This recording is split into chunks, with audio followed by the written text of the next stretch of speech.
Welcome to the Rhubarb Collective. My name is Jill Vandal. When I'm not with the Rhubarb Collective, I'm with the tourism company, and I want to remind folks who else is who else is with the Rhubarb team. We have Chris Hughes, who's not on the call, with BC Hughes, Fran Hohol of CBRE Tourism and Leisure Group, Fran, Rebecca Godfrey of CBRE, Shannon Guion of the Travel Corporation. Where are you? There she is. Who did I miss here? And Amanda, I don't know if she's joining us at this point too, but she's of the GSM project in Montreal. And I'm glad to have most of you back. And a couple things, use the chat feature if you can to share your thoughts and questions. As you know, recordings will be available after on the fermented Zoom. So if you miss it or want to share it with someone else, you can do that on your own time. And when you do speak, if you do speak, it would be great if you could just say who you are and what your affiliation is, because not everybody knows everybody else. And as we also know, we stick to our 30 minutes. So here we go. Today's session is what's working to get visitors through your door. And when we did this title, we thought that we'd have the answer. Well, we don't have the answer per se, because not everyone's traveling. But what we do know is there's summer season's well on the way. Fall season's just around the corner, winter's coming up too. So there's some things emerging that we want you to think about. And today's session really provides you with some ideas, some inspiration, some framework, and understanding that travelers are motivated by different things at the best of times. So we know that, so keep that in mind. Businesses and destinations also have their own realities. So they've got money they need to spend, they've got reports they need to do, they've got operators they need to track. So that's important to understand. And the third thing is that things keep changing on this front for us, what's open, what's closed, etc. So we know the impact is not going away anytime soon, which is why when I go through today, I want you to keep thinking beyond the summer and into a longer sort of reality for all of us. I'm on to threes today somehow, but I want to suggest a three-pronged approach. The first one is something I think I shared a few weeks ago, which is treating your business or destination as a new business or destination in this reality, because it is. You've got a new reality. I'd like us to focus on what you can control. You can't control when borders are going to open. You can't control when the planes are going to fly. So I think it's good for all of us to focus on what you can control. And the third thing, again, reinforcing, is positioning not only for now, but what's going on in the future and thinking longer term. So after looking at reports from not only Canadian destinations and businesses, but some other countries, I think it boils down to three things in terms of factors that you can impact on getting people to stay and take out their credit card. And I think the first one is safety, health, and cleanliness for your visitors and guests. The second one being the experience you offer. And the third one being pricing and incentives. So what I'd like to do today is drill down at both the destination level and the operator level. And we're going to engage you in this because we're going to have some polls, some to get us going. So who's my poll master? Helga, thank you. Can you put question number 1 up, please? You all have to participate. So here's your question. How far have you traveled, or do you plan on traveling for leisure between July 1st and October 31st this year? You can pick an answer and submit. It's for leisure travel. It's not for business.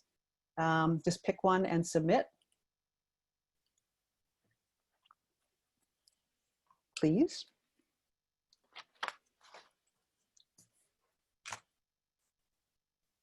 Has everybody answered?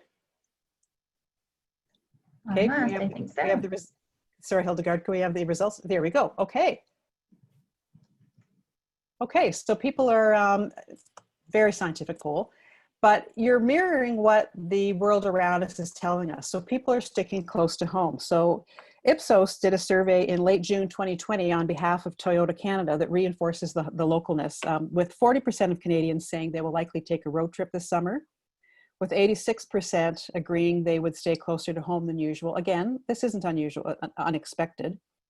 But 21% say they will go no more than 100 kilometers. And 50% saying they'll go no longer than 300 kilometers. Most popular activities are day trips and visiting friends and relatives.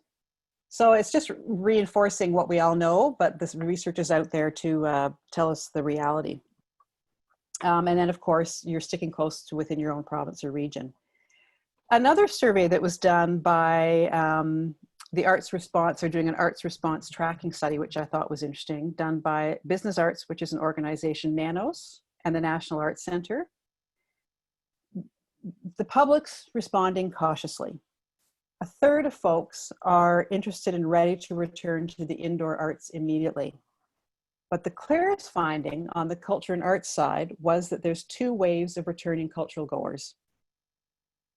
Culture vultures, I'm going to call them, who are anxious to get back, and then the second round. And so therefore, this survey, one of the conclusions was that they need to prepare for not only one opening, but two openings, reopenings, to sort of capture the first wave and then rethinking it and recapturing the second wave. So I thought that was kind of interesting on the culture side. So again, the takeaways are day trips close by overnight, car and RV is the transportation of choice, and then planning for two openings. And again, if you have any comments or want to put anything in the chat box, please do. So what I'd like to do now is look at the destination level, what's happening with some incentives and experiences. So can I have question 3, please, Hildegard? Or question, oh, wait. I've got the wrong one. Question 2, please, sorry. Next poll. So this is for you traveling locally. Sign up to receive 5 vouchers with $10 each. So for those of you who are hard on math, that's $50 worth for use at over 200 attractions, restaurants, shops, and accommodators, or sign up to get deals and discounts at attractions, restaurants, hotels. It's on your phone. You sign up automatically. No apps to download.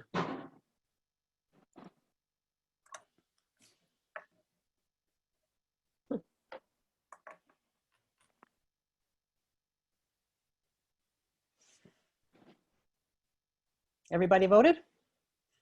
Almost there. There we go.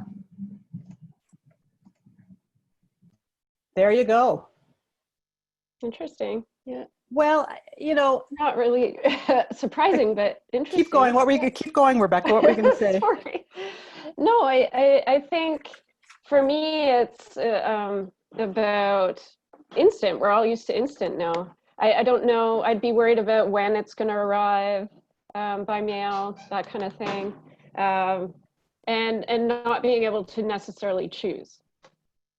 Right? Okay. Anyone else? I just agree there. I think the expectation is that you know, you're looking to travel, and you want that, as Rebecca said, as soon as you want to travel. So waiting for it in the mail, like you had to wait for your COVID test, was a little unnerving, right? You know, when you had to do that. So so I think it's best to do it instantly. Thinking of it from, so you've mentioned. Joanne wanted to say something, I think. Sorry, who did? Sorry, Joanne. just a question about that. The mail, getting something in person that you touch, has anybody run into any sensitivities around touching printed materials?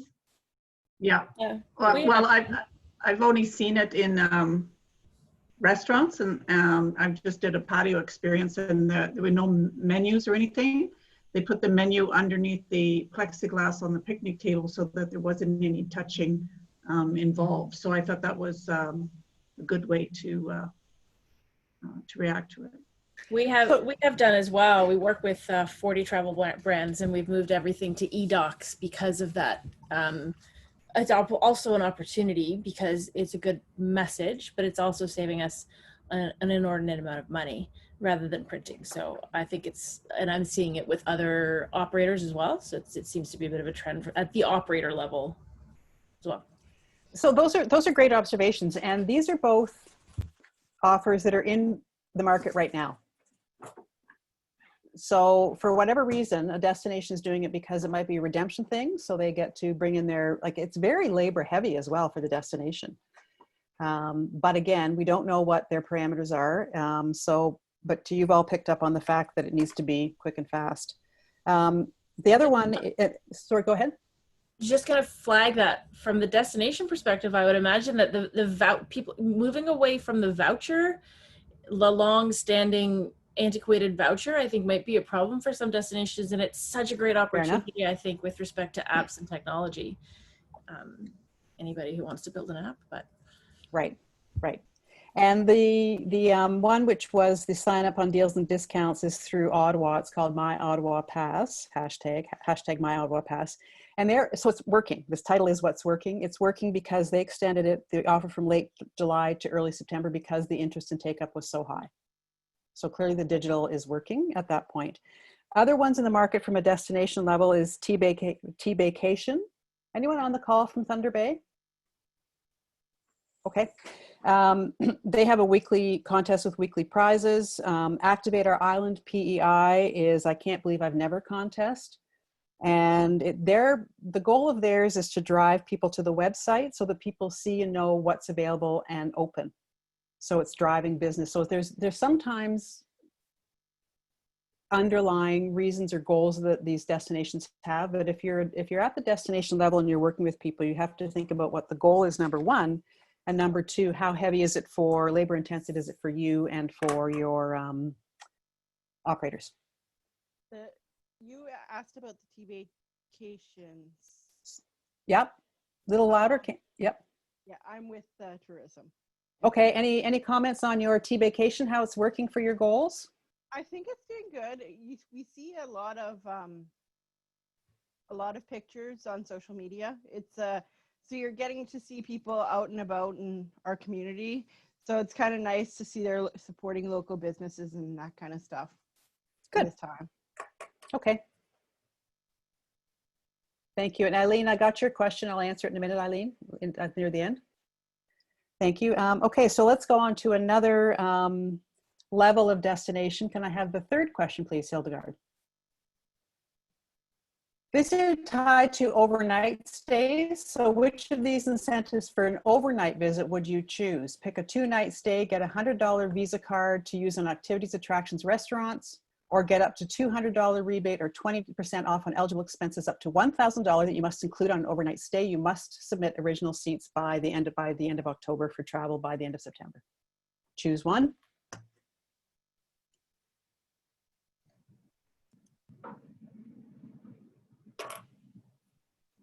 Almost there. A few more people. Everybody voted? Everyone's thinking. Okay, there we go. Okay. So the first one is getting 70%. Any comments from those of you who chose that?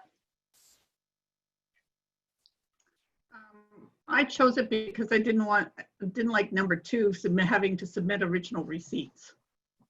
I thought that was too invasive. Yep. I agree with Fran. I'm never going to recoup the thing that I have to submit receipts for. It's just not going to happen. Number 1 was the path of least resistance. Yeah. Well, it also reminded me of when you're in the UK and you're trying to save your VAT and you have to line up at the airport with 50 other people. I'd rather just pay it, get a rebate somewhere else. And the visa's more flexible, I would say, right? Like the idea that you can use it anywhere, might even be able to pass it on to someone else if you don't use it. That's part of the challenge with rebates. I don't know if anybody else gets a lot of certificates, but you don't always use them. So being able to pass it along is quite good too. Mm-hmm. So again, thanks for your comments. So again, these are in the market now. So again, for whatever reason, the one in New Brunswick, sorry, pardon me? So I just want to make a comment because I picked the second one. Yep. I picked the second one because my experience with Visa cards, they don't always work. So it comes up regularly that I'm standing in front of a store and I pull out that Visa card that I've got and nope, doesn't work. And then you have to end up paying your own anyway. So that I find troublesome. Okay. Thank you for sharing that. So again, if you're at the destination or level where you're trying to bring a number of offers together, just pay attention to all of the features of it because it's tricky, both in terms of level of the offer and again, how you use it. There's a whole bunch of other ones that are out there, but what I'd like to do is now move on to some operator and visitor experience pieces. Before that, I did want to touch on safe and cleanliness from a destination perspective and just share a couple of things that are happening. There's something called the World Travel and Tourism Council Safe Travel Stamp, which some destinations are starting to use. So that's when a number of destinations sign up for the Safe Travel Stamp. A number of communities and regions in British Columbia are starting to use that. And then PEI just has an RFP out for creating a destination specific certification program, and Manitoba has what's called Clean and Right program, which individual operators can sign up for and make sure they understand how to clean and disinfect. So if you're a small independent, that's a way for you to get some clarity, number one, and some confirmation that you're doing some right things from an external body. So there's things happening that you can tap into that aren't particularly onerous, that visitors will start to look for. So now let's go to operators and visitors experiences. The first one is using your network's connections and referrals from existing guests. David MacLachlan, do you have anything to share there for how you've built some of your business this season? Well, it's I think we're pretty lucky, you know, from a destination perspective. In talking to a lot of people and hearing things, there seems to be two camps. There's people that are doing okay and very well, and then there's the people who are whining and trying to do everything the way they always used to that aren't doing very well at all. So here, we just went through it. We have literally 2 openings between now and the when we close September 20th. That's what we have. It doesn't mean that we're full, you know, because we are only booking, you know, half the cabins one week and the other half the next week to make sure that we have time. But you know, we think it's pretty successful.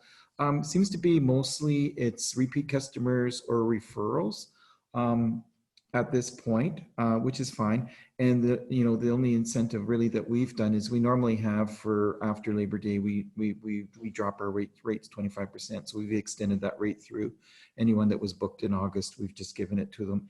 And it seems to be working really well with the people that we've been calling back now that we can do the American plan.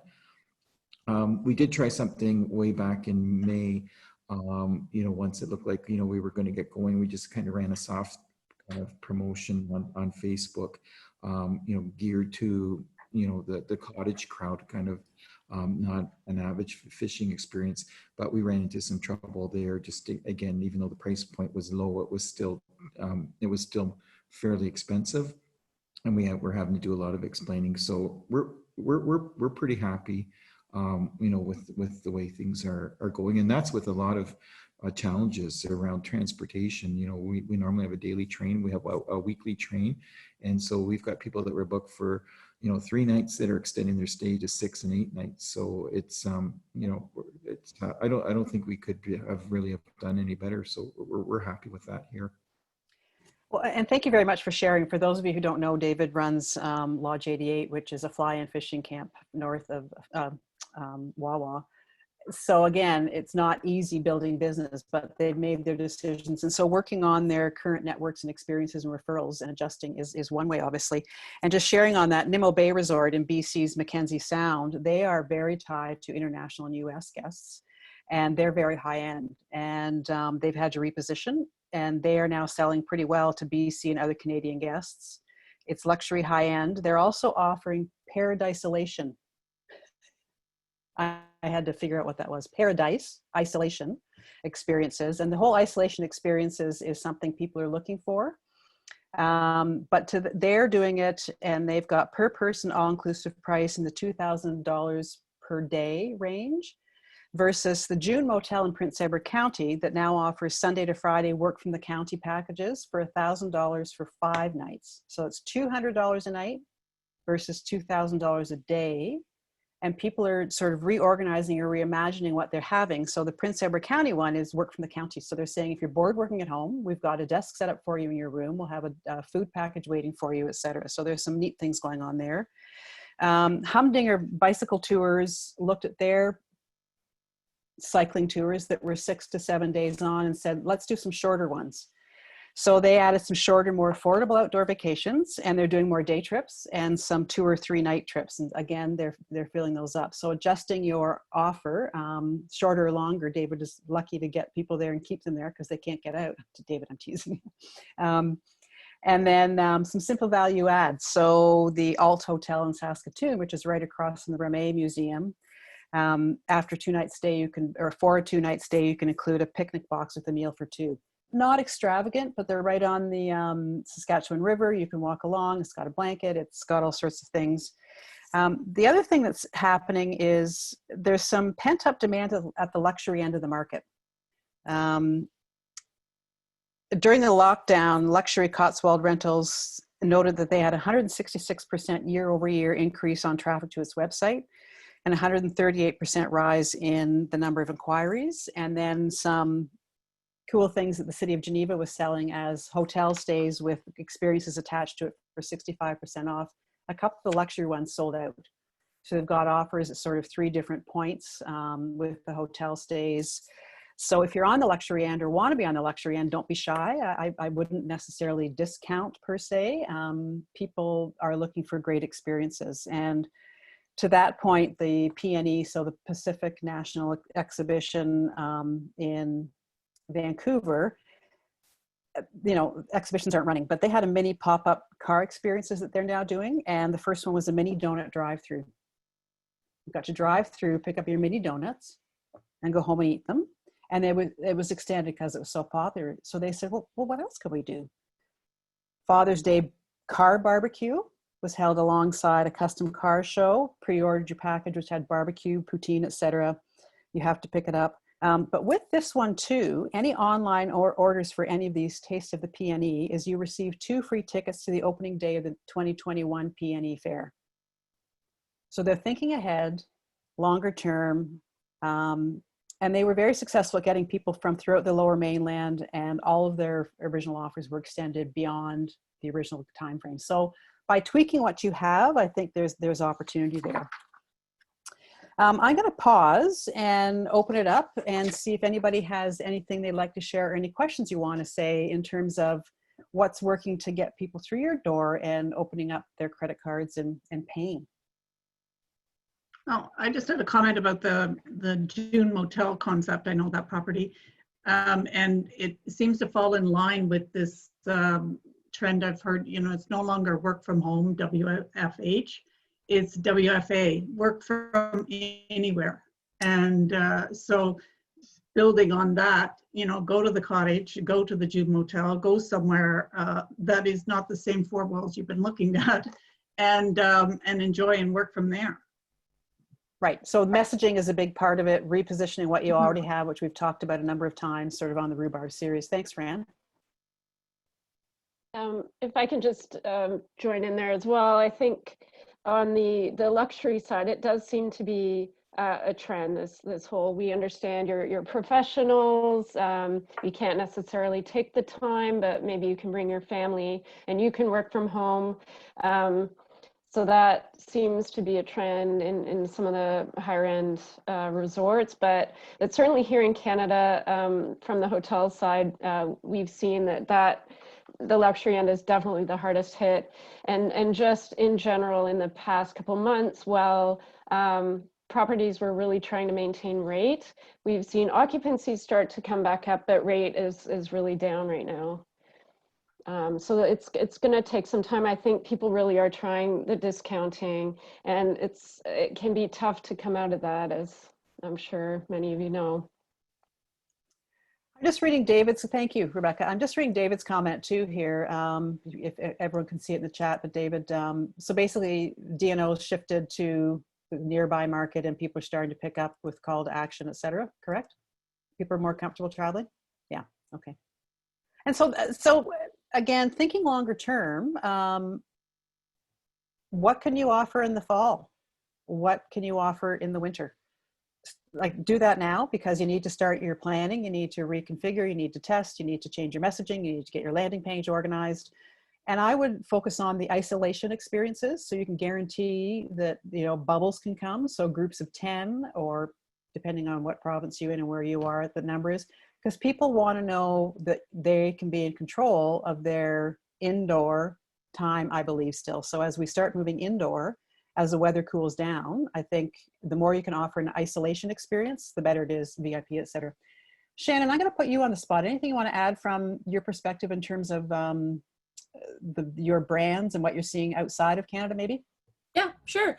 100%. So just for everyone's knowledge, I work with 40 brands everywhere. Conference call timings are a nightmare, but we have everything from FIT and sedans to Toyota Hiaces, Mercedes, to 42 passenger coaches. So what that means is at every level, we are absolutely introducing the opportunity for bubbles. Okay. And sort of reintroducing opportunity for sharing rooms in a way that we hadn't in the past because it trended off. We are reconfiguring coaches and vehicles to allow for the bubble travel that we're anticipating is happening, and it is happening. And, you know, depends on the region you're in and the regulatory body that's in there. But in most of our regions, we have future travel credits, trying to avoid cancellations and refunds as and where possible. And of course, those are starting to move towards smaller niche brands, because of course we have more mass market brands and we have niche brands. So a way for us to mitigate the loss of revenue through cancellations and refunds is to cross market across our smaller niche brands. And it's been really effective, which of course is a interesting trend for traditionally a coach tour mass market operator. But it is putting a lot of spotlight on our niche brands and the small group brands, and they're absolutely basking in it. So it's you know, and we operate at scale. So it's an interesting trend to see. From the hotel perspective, not so much change. We've just focused on what's it called? I should know this. Electrostatic cleaning. I wrote it in strategy yesterday. Okay, we all know what you mean. Thank you. Yeah, that cleaning. Yeah, and we are heavily involved with the WTTC that you noted earlier, Jill, and their stamps of approval. We helped them to build their protocols, and we're working with them quite heavily because, of course, they're trying to introduce critical travel corridors, such as, you know, LA to New York or New York to London. And so, you know, we're starting to see the bubbles come up, both from a group perspective as well as international travel perspective, Australia, New Zealand, et cetera. So, yep, we're adapting as best we can. And I'd just like to finish off shortly, since we're just coming to our almost 30 minutes, but this is great discussion. On the theater side, recently there was an article in the Globe from Matthew Lella, who's at Diamond Schmidt Architects. And he noted on the theater side that going back to the private boxes that we've all seen from years ago, both at arenas, opera houses, those are going to become the norm. And in terms of guest controls, so there's been some things where they've had pairs of people, you know, so 2 here and then 4 empty seats, then 2. And then again, they're saying if you're going to do that, have a cluster of 10 or 20 people that can sit together who know each other. So it's the whole isolation experience architecturally. So the hard side of your business as well as the soft side of your business in terms of experiences, et cetera. So lots of very interesting things going on in terms of the 3 pillars. I think I started out with, which is safety and cleanliness, the product or experience itself, and leaning towards the isolation and bubbles. And the third one, which is pricing and incentives. And I think that's going to get people into your place traveling more as we go forward. So with that, I'd like to close off today, since unless anyone else knows, we can stay a lot longer if you want. Any other closing comments from people before I close it off? Okay, I'd like to, yeah, go ahead. Sorry, I just had one question, Jill. I don't know if anybody's had any experience with this, but are you seeing a resistance to travel from out of province? Like we're seeing in BC with targeting license plates from outside of the province. And I mean, we have Rick Mercer on one hand saying travel across Canada, spend your money here. And on the other hand, we have some real safety concerns. So I don't know if there's if we're seeing that in Ontario, or if that's kind of a BC Alberta only in problem. I don't have the answer on that. I think I've seen the media. I don't know if anyone has any insights to share. David? Just up in Kenora Lake of the Woods with the Manitoba people, early on there was a big issue, but the communities all got together, and I've not heard it being such a big issue at this point. But Sudbury is a hot spot for anybody that's from out of town. They're not too welcoming in Sudbury right now. Because they have their new 8. So, and just on the up of the Kenora, I don't know if some of you might have seen the Fort Francis Rainy River campaign, which was catch the bass with a tag on it worth $5,000, which was getting people from west of, I forget where it was west of, but northwestern Ontario and Manitoba. And there was a real pushback on the industry or on the community for a while. But the idea was to get in out of towners, and Lake of the Bays or not Lake of the Bays, Lake of the Woods is huge. But again, it got people talking and it got the anglers there. So lots of examples we can go through. So thank you very much. Great discussion. Closing it off, then want to remind you and invite you to August 13th, which is Rebecca leading a discussion with some guests on rebuilding audiences in the new tourism landscape. And then 2 weeks after that, it'll be Fran Hohol talking about coast-to-coast reopening, when we're going to have some real firm numbers at that point, and some realities in terms of what's happening across the country. So thanks, everybody. Thank you. Thank you. Okay. Oh, and sorry, Aileen asked Thanks, for how can she get a copy of the Ipsos Read survey? Just Google Ipsos survey, and then you'll be able to find it, or else I can find it and send it to you. Okay, thanks very much. Thanks, Jill. Thank you. Thanks all.